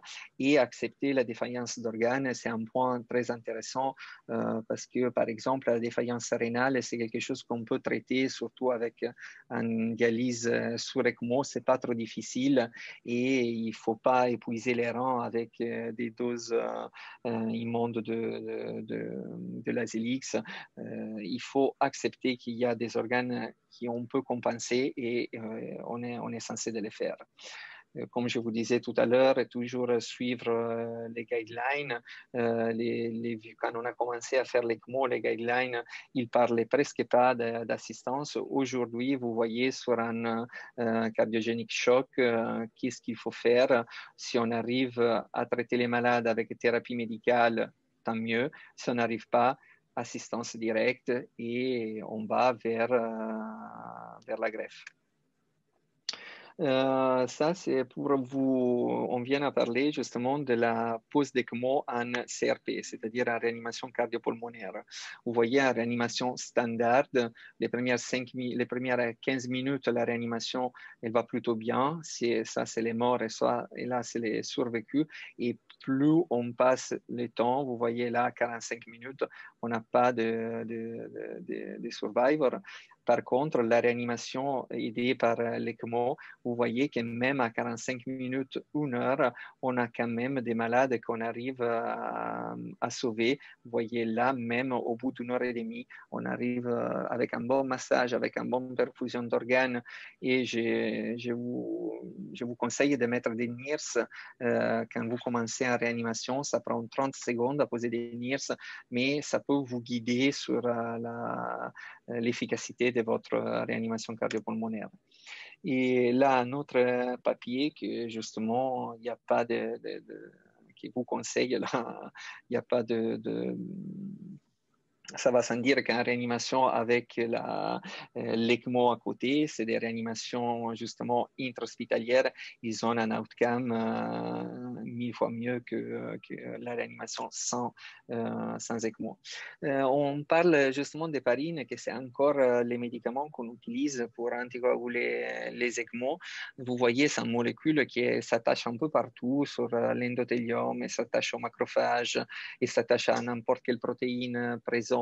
Et du coup, on ne sait pas vraiment l'efficacité de cette molécule, surtout chez les plus petits. Il n'y a pas une corrélation linéaire, c'est une corrélation très difficile à gérer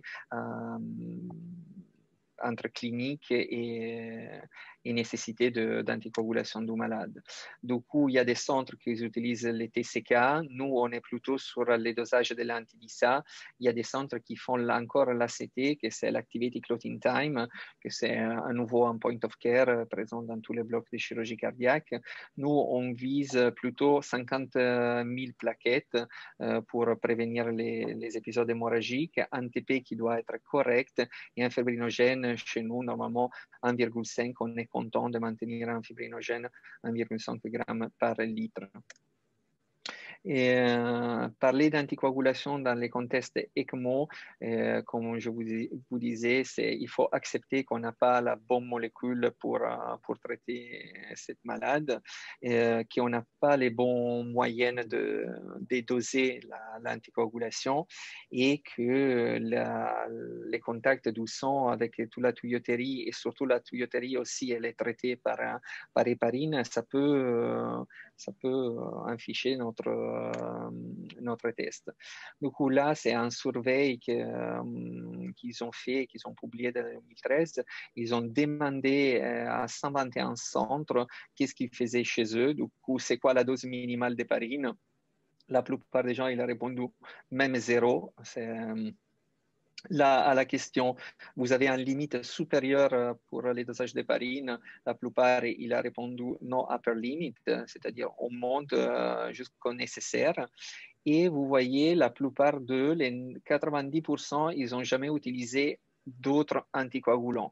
Et les 8% qu'ils ont fait, ils ont utilisé surtout l'argatroban, quelqu'un la bivalirudine, mais il n'y a pas des gens qui ont expérimenté d'autres façons d'anticoaguler.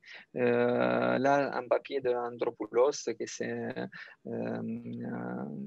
anesthésiste du Texas Children aux États-Unis, qui recommande l'importance de l'antithrombine, de supplémenter l'antithrombine sur nos malades pour mieux anticoaguler ces enfants si critiques. Et voilà à nouveau la survey qui a la question qu'est-ce que vous utilisez comme monitoring? Vous utilisez l'anti-DISA routinairement, quelqu'un occasionnellement, et combien de fois vous la faites par jour? Chez nous, on l'a fait tous les 6 heures, et là, la plupart, ils ont répondu tous les 12-24 heures. Il y a des centres aussi qui ont essayé de gérer l'ECMO avec les TOG, les tests viscoélastiques, mais voilà, vous voyez, la plupart, il n'a jamais utilisé ça. Je vous ai mis ce papier des gens qui ont essayé de gérer l'anticoagulation avec la thromboélastométrie, et là, c'est les résultats qu'ils ont eus. L'ECMO, c'est une machine dangereuse, comme vous démontre les papiers que je vous ai mis là, un risque de décès de 1-3% tous les jours d'ECMO qui passent.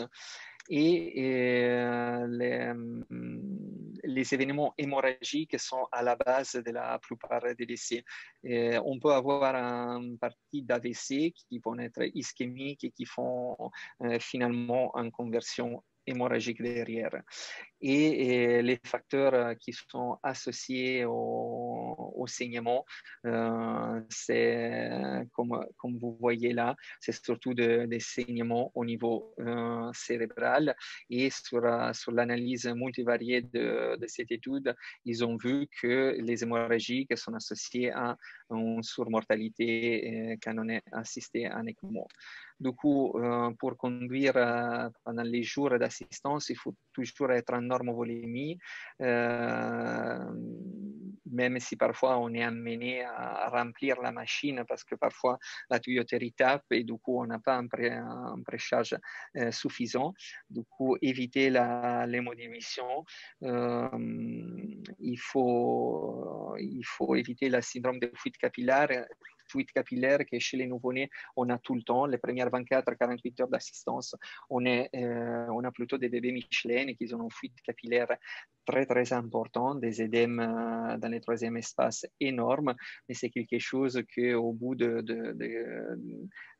les jours suivants, on arrive quand même à traiter. Normotempérature et essayer de gérer l'anticoagulation au mieux. Anticoagulation, nous, on fait un bolus de 50 unités kilo et en sachant que nous, on utilise tout le temps des circuits déjà anticoagulés par héparine. Et gérer la sédation et les risques infectieux avec un monitoring strict, hémoculture, CRP, procalcitonine tous les jours. Le sévrage de l'ECMO, c'est la partie un peu plus difficile. Pour le côté pulmonaire, si on arrive à avoir des gaz suffisants, corrects et en amélioration à la radiothorax, ça nous pousse finalement à lever la machine. Mais sur ça, on peut finalement arrêter le barrayage, pas donner des gaz. Et sur un ECMO véno-veineux, c'est plutôt facile. Sur un ECMO véno-artériel, où on ne peut pas arrêter les débits de gaz parce que quand même il y a un débit pulmonaire qui est encore présent. C'est un peu plus difficile et c'est de plus en plus difficile quand on a des tout petits. Parce que chez un adulte, on peut baisser progressivement les débits de la machine, comme il est recommandé ici, de mettre un quart de débit. Mais quand on a des nouveau-nés qui tournent à 300 ml de débit, baisser encore plus, ça veut dire augmenter les risques de thrombose de la machine et du coup entraîner nous-mêmes un risque ischémique très important. Du coup, la plupart des fois, on baisse les débits de la machine, on fait des échos à toute reprise et au bout d'un quart d'heure, 20 minutes, tout le temps avec la sonde posée sur le thorax du malade, on dit on se pose et on essaye de s'en sortir de l'assistance. L'assistance, il faut toujours la poser quand on est en situation d'urgence et du coup pas d'émergence parce que mettre en assistance, là on commence à parler d'assistance à long terme. Quand on met des assistances comme par exemple en Berlin Art en émergence, on sait que les outcomes sont pas bien. Vous voyez là, je vous ai rappelé l'échelle Intermax, c'est l'échelle de la décompensation cardiaque. Nous, normalement, on essaye de mettre les malades en assistance quand on est en Intermax 3 ou Intermax 2, c'est-à-dire quand ils ont des inotropes ou ils commencent à avoir une augmentation progressive des inotropes, ils commencent à avoir des soucis de bas débit comme les mal au ventre, les vomissements, l'augmentation des lactates. C'est sûr que poser en assistance quand on est en Intermax 1, quand on est en crash and burn, c'est pas moi qui dis, c'est la littérature qui a démontré des résultats vraiment pourris. Pour les assistances, nous ici à Necker, on fait des assistances type Berlin Art parce que c'est les seules assistances qu'on peut mettre chez les tout petits. À partir de 25 kilos, on a d'autres types d'assistances. On peut utiliser les assistances des adultes et on essaye de privilégier les LVAD, c'est-à-dire les assistances gauches et on essaye de mettre des assistances biventriculaires seulement quand on a vraiment la nécessité, et on tolère un certain niveau de dysfonction d'UVD justement pour ne pas se mettre dans les risques d'une double assistance qui ont un risque de saignement et de thrombose beaucoup plus important. Du coup, parfois, ce n'est pas possible et du coup, on est obligé à mettre la double assistance. On peut avoir une défaillance d'UVD précoce, qu'on le voit directement au bloc opératoire quand on se pose de la COC. Les résistances pulmonaires, elles augmentent, les VD, ils ne tiennent pas les coups et on essaye d'optimiser au mieux, de mettre des inotropes, l'INO, vasodilatateurs pulmonaires, mais on n'y arrive pas. Le pire, c'est quand on sort du bloc opératoire et le VD, il fait une défaillance tardive au bout de 24 à 48 heures. On a eu des défaillances de VD même à 5 jours de la pause du premier LVAD. Et ça, a des outcomes pires parce qu'il faut réouvrir où on a déjà mis en assistance, du coup on a déjà des adhérences, les risques infectieux d'une reprise, c'est pas anodin. Et on sait c'est que si on doit mettre, il faut bien évaluer nos malades pour, s'il y en a besoin, mettre en assistance OVD d'emblée. Il y a Diego Bellavia qui a publié une étude sur comment on peut prédire la dysfonction du VD. Et du coup, vous voyez la dialyse, la fonction hépatique, la PVC, les pro-BNP. Et il a mis aussi des paramètres d'échocardiographie, les volumes du ventricule droit par rapport au gauche, les strains de la paroi du ventricule droit. Et finalement, c'est quelque chose qui peut nous aider dans la bonne diagnostic et surtout pour nous guider dans la bonne indication à la double assistance. Du coup, là, comme vous voyez, il y a les petits boîtiers de Berlinard, les tailles de 15, 20 jusqu'à les gros tailles de 50, 60. Aujourd'hui, on a l'hardware, que c'est ces petits outils qu'on met à la pointe d'UVG et qui poussent du sang directement là dans l'aorte. Ça a été mis en pédiatrie sur des enfants, mais il doit au moins faire 25 kilos et avoir un cage thoracique de cardiomyopathie dilatée. Du coup, il faut y avoir la place pour mettre cette device à la pointe du cœur. Pour ce qui concerne les Berlinard, vous voyez la taille des chambres. Au tout début, on n'avait que la 10 ml. Maintenant, on a la 15 aussi, la 25, la 30. Et il faut choisir la bonne taille par rapport au débit cardiaque qu'il doit avoir nos malades. La machine, c'est une machine des années 80. Vous voyez, elle pèse 100 kilos. Il y a 3 batteries dedans. Et l'interface, c'est encore un vieux interface d'os. Mais c'est sur ça qu'on travaille. Et vous voyez comment ça marche en Berlinard. Là, c'est une membrane qui est mise en contact avec les tuyaux sur une pompe et qui va pousser de l'air sur cette interface et va simuler une pulsation cardiaque, voilà, dans la chambre d'éjection. Les réglages, c'est quelque chose de hyper technique, mais en gros, sachez que la plupart de l'hémolyse sur cette machine, ça se fait pendant la phase d'aspiration et pas dans la phase d'éjection. On peut avoir des soucis de remplissage insuffisant, du coup, il faut corriger l'hypovolémie, augmenter les temps de diastole, augmenter les pressions de drainage. Il peut y avoir un épanchement péricardique qui peut nous empêcher de faire bien tourner la machine. Vous voyez, là, c'est un mauvais remplissage des chambres. Vous voyez que la chambre, elle n'arrive pas à se remplir comme il faut. C'est probablement un souci de volémie. Vous voyez là, c'est un tout petit. Hein. Ça, c'est comme taille, c'est un 15 mm, un 15 ml. On peut avoir des soucis d'éjection insuffisante. La plupart des fois, ça dépend de la taille des canules, de la position de l'enfant, du fait que la canule elle peut couder sur les vaisseaux. Et normalement, c'est des choses qu'on arrive à gérer en équipe entre réanimateur et chirurgien. pour ce qui la partie plus difficile du Berlinard, c'est surtout l'anticoagulation parce qu'on a les chiminogènes qui se met sur la surface des titanium de la membrane, on a une activation des macrophages et monocytes, on a une activation plaquettaire énorme, c'est pour ça qu'on utilise 3 médicaments pour l'antiagrégation. On a ce qu'on appelle un vibrant acquis d'assistance parce que le vibrant, il va être consumé par l'activation en continu de l'activation des surfaces.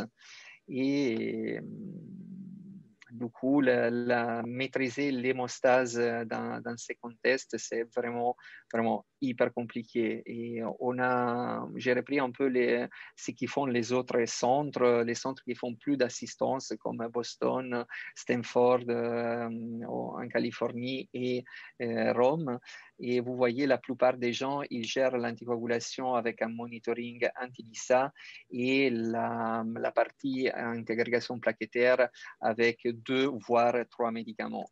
Ça, c'est la publication qui a un peu changé dans les 2017, la prise en charge de Berlinard, parce que tout le monde est passé d'un protocole d'anticoagulation, antiagrégation de type Edmonton à ce nouveau protocole de Stanford. En gros, c'est l'introduction de corticoïdes et l'introduction de 3 antiagrégants pour mieux gérer les complications hémorragiques et les complications ischémiques liées à cette assistance. Et vous voyez, les problèmes, c'est ça. Le problème, c'est que malgré l'expertise et tout ça, on a tout le temps une mortalité liée à événements cérébrovasculaires très élevés. C'est autour de 30%. Hein. Toute la littérature, tous les papiers qui sont sortis, c'est 25-30%. Il y a les centres de Rome qui ont plus de cas de complications cérébrales, mais c'est quelque chose qu'ils ont déjà réglé avec l'utilisation de la bivalirudine et en tout cas, ils ont des assistances beaucoup plus à long terme par rapport au centre de Boston, par exemple. Ça, c'est une phrase que j'aime bien mettre dans mes présentations parce que ça nous pousse quand même à essayer d'échanger les choses et pas continuer à faire ce qu'on a toujours fait et essayer de trouver une solution à ce gros souci d'assistance Berlinard. Et du coup, il y a quelques années, il est né ce groupe Action. C'est un médecin, c'est Christine Manderplume du centre de Boston qui a créé cette collaboration des 10 centres pour essayer de partager toutes les infos et surtout l'introduction des inhibiteurs directs de la thrombine et du coup la bivalirudine et l'argatroban, que c'est vraiment les futurs pour mieux gérer ce type d'assistance. Comment ils marchent les inhibiteurs directs, c'est pas quelque chose que je vais vous dire. Les différences entre les parines et les inhibiteurs directs comme la bivalirudine, c'est évident parce qu'on a une relation linéaire entre les dosages et la réponse. On n'a pas de dépendance de l'antithrombine. On ne peut pas faire un reverse avec la protamine, mais la bivalirudine, elle a un MV tellement bref que ça suffit d'arrêter les médicaments et au bout de 20 minutes, les malades, il est complètement recoagulé. Du coup, sur la carte, c'est vraiment les médicaments qu'il faudrait mettre en place. Je vais un peu vite sur ces protocoles.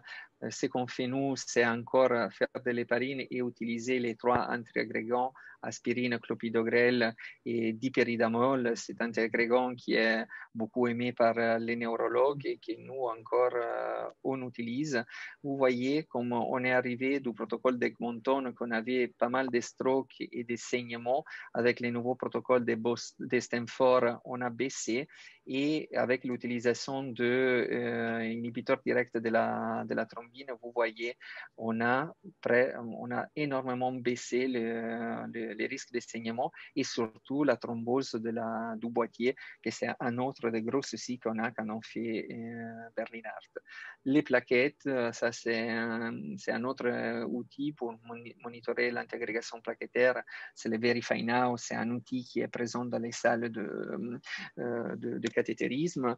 Ce qu'on craigne plus, c'est ça, c'est la formation des caillots, surtout sur cette partie de la machine, qui sont des valves de plastique, et c'est là où ça se forme la plupart de la turbulence et où ça se forment les caillots qui après il peut partir en périphérie.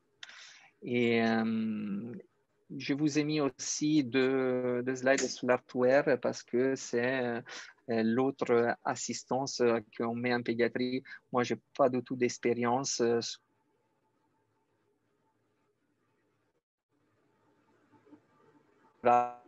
et la chose qu'on fait et que tout le monde qui fait assistance, on met tout le temps notre malade sur cette importante database que c'est les PediMax et qui va nous dire honnêtement c'est quoi la meilleure, c'est la pulsatile, la continue.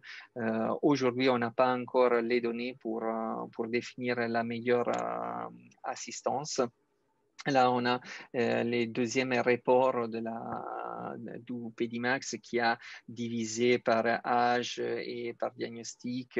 Mais ce qu'il faut retenir, c'est surtout les complications qui peuvent arriver après une assistance comme le Berlin Art. C'est les saignements, les malfonctionnements de la machine, les infections et les déficits neurologiques. Ces 4 complications tout seul, il peut nous donner la plupart des complications qu'on a sur les assistances cardiaques. Et étonnamment, les gens du PediMax qui ont analysé nos données, vous voyez, ils nous disent que les événements, qu'ils soient en pulsatile et qu'ils soient en continu, les événements, ils arrivent, les événements hémorragiques, ils arrivent les premiers mois et demi d'assistance. Du coup, les premières 6 semaines sont vraiment les plus critiques. Une fois que le malade il a passé les mois et demi, normalement, il a une assistance assez bien tolérée, mais c'est les premières 6 semaines où on a les saignements et du coup les hémorragies. Et la même chose, c'est pour les événements neurologiques. Vous voyez les premières 2 mois et demi d'assistance. Pour répondre à la question, il faut mettre l'ECMO ou assister d'emblée avec une assistance à long terme. Vous voyez que si on voit la survie avant la greffe, c'est justement, c'est mieux les assister avec une assistance à long terme parce que la survie en ECMO, elle est inférieure. Par contre, pour ce qui concerne la survie à long terme post-transplantation, on n'a pas de grosses différences. Du coup, honnêtement, il faut encore pas mal rechercher, il faut pas mal encore étudier et publier sur ce sujet. Je vous remercie beaucoup pour votre attention et je vais répondre à votre question.